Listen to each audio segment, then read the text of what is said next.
In May 2017, a feasibility study found that it will cost Guyana some 5 billion United States dollars for an oil refinery here. Since that time, persons have been weighing the pros and cons of the country paying to refine its oil against having its own oil refinery.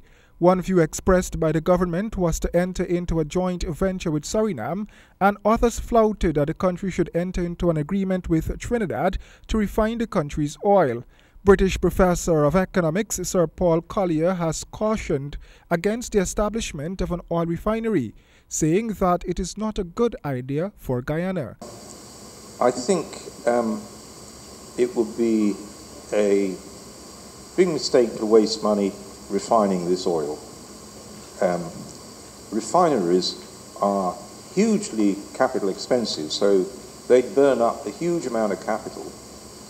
Remember, the whole oil industry is going to peter out, so in 2040 you might be left with a great lump of technology on your shores which has no use. He said the government will learn as the oil and gas industry develops what are the best investments, taking into account the unpredictability of the market. He also advised that the government avoids subsidizing gas. Whatever you do, don't go down this road of subsidized gas, subsidized petrol. That way, you know, the society ends up basically drinking what it should be accumulating as an asset.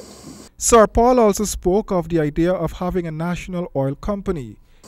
I think it's not a foolish idea to establish gradually some sort of national oil company that doesn't itself do the offshore drilling. I mean, that's a very fancy game, but just becomes a sort of minority equity partner. But by virtue of that, it sits inside the tent and learns what's going on, and you build some expertise in the country, and that makes it easier to just, you know, it reduces the big asymmetry of information between what they know and what you know.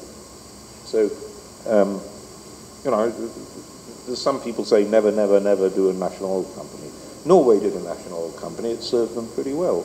Minister of State Joseph Harman was quoted as saying that the government will take on the recommendations before making any decision on the establishment of an oil refinery.